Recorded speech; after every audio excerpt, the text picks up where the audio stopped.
before maka-action ang gobyerno. Kaysa pagkakaroon, walay mahimo ang gobyerno, dili ka masilutan, dili manggani ka pwedeng prisuhon kung ikaw naga-finance og terrorist organizations, kung ikaw naga-finance sa Abu Sayyaf. Sa kasamtangan, ha? Bisan mag-finance kag Abu Sayyaf, dili makagukod ang gobyerno sa imuha. Tungod kay wala tay balaod. Ug mao kini ang kakulangan sa atong balaod. Ug mao kini ang napansin pod sa ubang pang mga nasod dinhi sa atong kalibutan. Those who are very active in going against terrorist organizations, nakita nila duna di ay tay dako kaayong loophole. Ang loophole nato dinhi is dili ta kagukod aning mga financiers kay wala tay ingon aning klase nga balaod. So all over the world, the different countries, they are now asking kining mga aktibong mga nasod against terrorism to craft their own bills that will punish and criminalize kining pag-finance sa mga terorista. And isip usa sa mga nasod na appeal diha sa Group of Nations Against Terrorism, usa ka na sa atong obligasyon. Okay. So sa ato pa, diha pa lang daan, pakgang na siya. Yes. Okay. Kaya dili man maka-action ang terorista kung wala sila'y kwarta. Yes. So what we're trying to do now is kining supakon, babagan nato, ug tagaan nato og mga barrier or kining pag blockage sa mga finances or ang financial support para sa mga terrorist organization. Daghan mga maayong laki na sa unang mga panahon nga duwa man mahimo karon man hinuon nga na si Congressman kay Carlo. ang argumento lagi is dili na kinihanlan tungod kay naa na daw tay Human Security Act, kining anti-terror law. So that's why mao ni ang argumento na ginagamit nila. Na di na nato ni kinihanlan. Kay kung nagka-surplusage ta, nga naman di ay, kung sobra-sobra ang balaod nato against terrorism, what's the problem? Wala pa problema. Basta anything that will combat terrorism is good.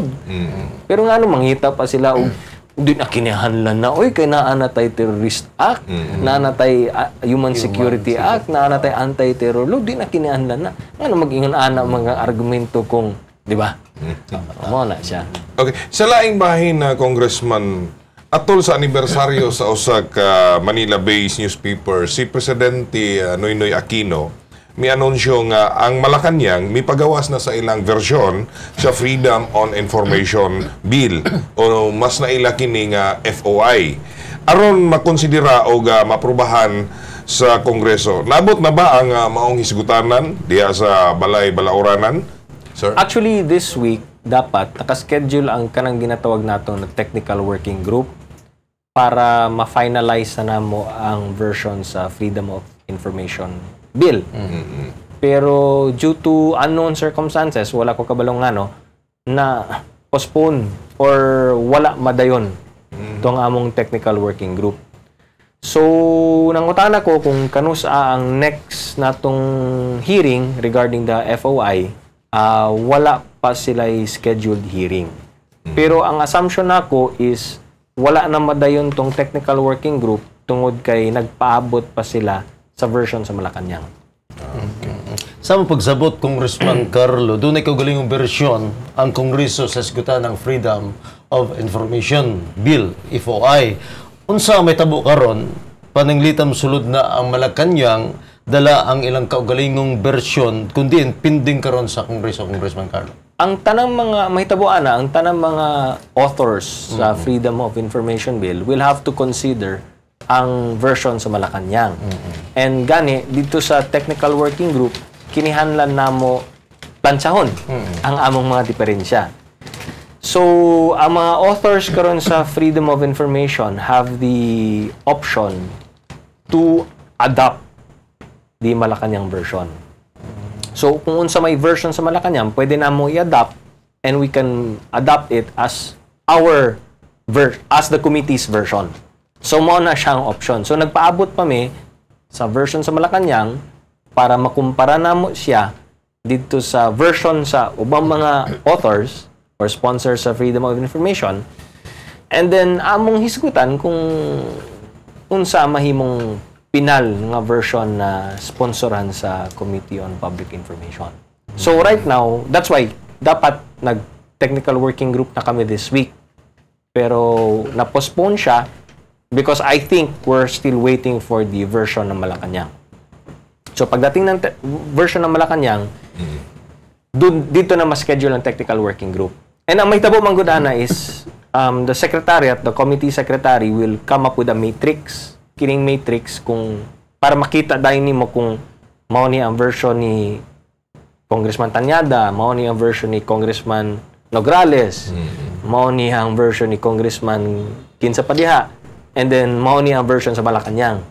So sa usa ka glance, pag tanaw nimo sa papel, makita dahil nimo diri medyo pareho mi, diri medyo nagkalahi mi gamay, diri na additional diri mana siya. So sa matrix makita nimo diferensya, and then pag-usapan namin sa technical working group kung unsang among i-adapt, no? And then mao na siya ang mahimong final version, ihatag namo sa Committee on Public Information. Parang Committee on Public Information ang mag-sponsor niya na dito sa floor. Matod sa mga balita, dili ko gusto ang Malacanang nga iyagyag sa publiko ang tanang impormasyon. Labi na kuno ang mga impormasyon nga dunay kalabigitan sa mga eskutanan sa palasyo gatong nalambigit sa seguridad sa nasod. Unsa sa imong tan-aw nining impormasyon nga gustong itago sa Malacanang sa mata sa publiko? Congressman Carlo, pwede ba ning mahimong basihan sa mga kritiko sa pagingon nga ang version sa Malacanang o saka huyang ang version sa FOI? Abot, pangutanon na ito ang mga kritiko. Pero para ka na ko, I think acceptable man po. Una sa tanan, naman tayo mga ginatawag na executive sessions, di ba? Diha sa executive sessions, kung sa may mga discussions diha, siyempre, because it's executive, because of the nature of the discussions na sensitibo, dapat, kining mga sessions, dapat, kining mga ginahisgutan dito, dapat, dili na siya pwede igawa sa publiko, kaya sensitibo lagi. And of course, ang national security, diba? Kung national security matters, appeal po na sa exemption. Alangan, ang tanan natong hisgutan sa kalihukan sa national security, ato pun iyagyag, ihatag po na nato sa publiko. Siyempre, dili. I think these are very acceptable exceptions na ginatawag. Kini mga sensitive na executive sessions and executive discussions and matters of national security. No? Ang tanang nasod naman din sa atong kalibutan basta national security ang ginahisgutan, and because it involves the security of our nation and the security of our people, importante na magpabilin siyang state secret or diba, not open to the public. Kaya kung ang national security ato pun ihatag sa publiko, di nahibaw na sa tanan nato mga kalaban kung unsay atong ginabuhat. Diba? So, di na maka-action ang atong armed forces or ang atong presidente, di ba? Isod na kayo. Okay. Ang version sa FOI nga ginama sa Malacanang naghisgot nga ang tanang proyekto sa mga kongresista kuno o mga senador mapatik o pwede na makita sa internet. Nagasuporta ka ba sa maong plano? Yes, sir? fully supportive. Importante, syempre, kinahanglan maibawan sa mga tao kung unsay mga accomplishments sa mga projects sa atong mga representante sa katauhan. And the representatives of the people, syempre, ang kongresista ug ang senators. And of course, yung ating kinahanglan tanan nato mga executive officers po ang naa sa executive branch po kinihanlan. They're also very they should also be very transparent sa ilang mga projects and programs, no? Pero sa akong naibawan, that's already being practiced. Like sa House of Representatives, doon nakita yung website. And nakabutang sa website kung ano sa mga projects per congressman. And I think sa Department of Budget and Management, sa DBM, sa ilang website, nakabutang po dito ang mga proyekto sa mga kongresista o sa mga senators and other government agencies. So, yes, but as a matter of putting it into law, pinagi sa FOI, yes, very supportive. Okay. So, may gihapon sa version sa Malacanang sa FOI, gingon dito nga ang statement of assets, liabilities, and of net worth o naila sa publiko nga salin, kinahanglan nga ipahibalo gayud sa publiko nga nagasuporta pod baka ni Congressman. Yes. Kinahanglan, syempre, of course. Gani, mao ni ang issue karon kayong Chief Justice Corona, di ba? Ang sasalian. Tungod lagi kay diha sa Supreme Court and mga judges and justices, like sa Supreme Court, they have to submit it to their clerk of court, di ba? Siya sa Kongreso, kami ginasabit naman sa SecGen. Ana po sa Senado, ginasabit po na sa SecGen. But for me, kung we have to be transparent sa atong salian, anong dili good? If appeal na sa FOI na ang salian na to i-publish niya open to all, supportive ta diha. Sa kinatibukan, Congressman Carlo Nograles, gi-considered ba nimo nga ang version sa Malacañang sa FOI usa ka maayong version nga pwedeng suportahan sa Kongreso?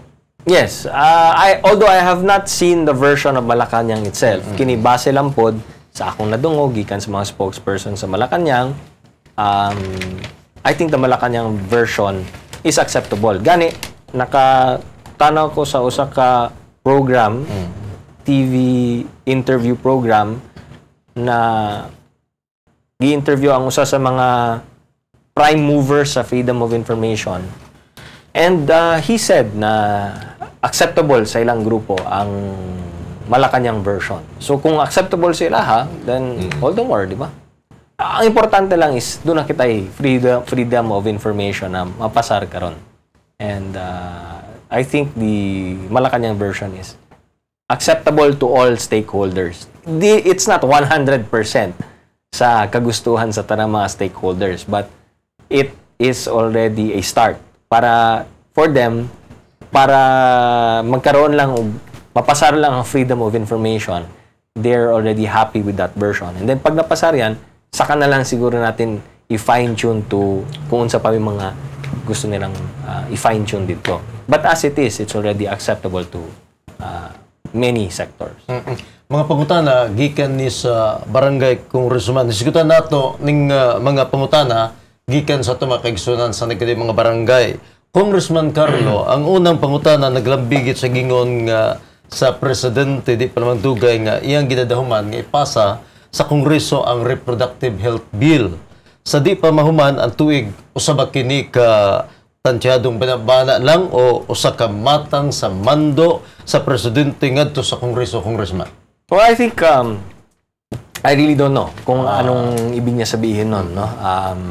But of course, si President Aquino used to be a congressman, he used to be a senator. So alam niya ang proseso pati ang procedure diyan sa Kongreso. And that means kung meron ba tayong mga interpellators diyan, kailangan pagbigyan natin ng mga interpellators. So I think it's not to take him out of context. Kung sinabi niya na gusto niya mapasa yan, I think he means mapasa na dumaan sa proseso. And the process is, basta na ibalaod on the floor, kung naapay mag-interpellate, kinihanlan, pagbigyan nato ang interpellator na maka-interpellate. Sir, doon na yung mga nangutana nga mga katawhan, isip kung sa imuhang opinion, no? Isip usa ka abogado, kung doon na ba'y mahitabong crisis sa ato ang konstitusyon, human mipasa ang mipasa ang mga abogado ni Chief Justice Corona o petisyon dito sa Korte Suprema aron undangon ang impeachment trial. Well, there's no constitutional crisis at present right now, no? Because number one, hindi pa man nagbanggaan ang dalawa. No? Ang problema lang is, yun na nga, kung kunyari naglabas ng decision ng Supreme Court, tapos sabihin ng impeachment court, no, you cannot stop me. Doon na medyo magkabanggaan. Di ba? Sinong paniniwalaan natin? Yan ang ginatawag na constitutional crisis. That's why, kung mapansin niyo, si Senate President Enrile has always been very careful sa mga rulings ng impeachment court. They've been very careful. They've been trying to accommodate the request of both the prosecution and defense. Kay dili niya gusto mo abot sa punto na mudagan sila sa Supreme Court, and then ang Supreme Court mapugos sila og himog decision na basin kontrapud sa kining lihok or kontrapud sa gustong buhaton sa impeachment court. Right now, it's too early to tell. Toy, mahirap.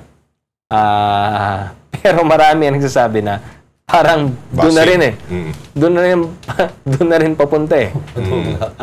Diyan na padulong tungod kay syempre karon ang si Justice Cuevas sa Defense Counsel ni Chief Justice Corona nag-file na sa Supreme Court asking the Supreme Court to halt the impeachment court kay lagi defective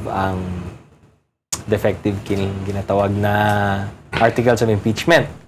Pangutan na karon kung ang decision sa Supreme Court, okay, defective ang articles of impeachment. Yun ang problema. Yun ang ano. No? Medyo... Ayun na nga. That's why, karon wala pa. Wala pa. Pero ang spekulasyon is murag diha na punta padulong. No? Like right now, nag-issue TRO ang Supreme Court na okay, dili nimo pwede abrihan ang foreign currency accounts, ang dollar accounts na TRO. Sa buhaton karon sa Senate impeachment court. I think speculation ko and my assumption is the Senate will follow.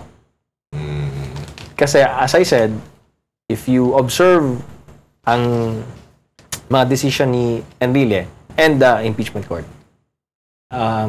they're trying to avoid a collision with the Supreme Court, no? So like that, TRO. So likay sila. Sabihin nila, okay, respetuhin natin, ganyan, di ba? Pero ang medyo ang dangerous lang katong sa kay Chief Justice Corona nangayo siya og decision sa Supreme Court to stop the impeachment because defective ang articles of impeachment. Yun ang medyo delikado. Medyo bugat. Okay. Palahitag pangutana ka ubang sal may kalabutan diri sa mga estudyante, no? Ang mga estudyante sa USEP, Congressman, mialsa aron babagan kining giingong pag-usa sa mga universidad sa Davao Regional State University System nga ginaduso karon sa Kongreso sa usa ka kongresista gikan mismo diri sa Dakbayan sa Davao. Unsay imong ikasulti kalambigit sa maong plano, sir? To be fair, we have to listen to both sides. Okay. No? Right now, wala pa na schedule ang committee hearing yan. But I'd be very interested to attend. Kaya syempre, appeal man diha ang atong state university. Yes.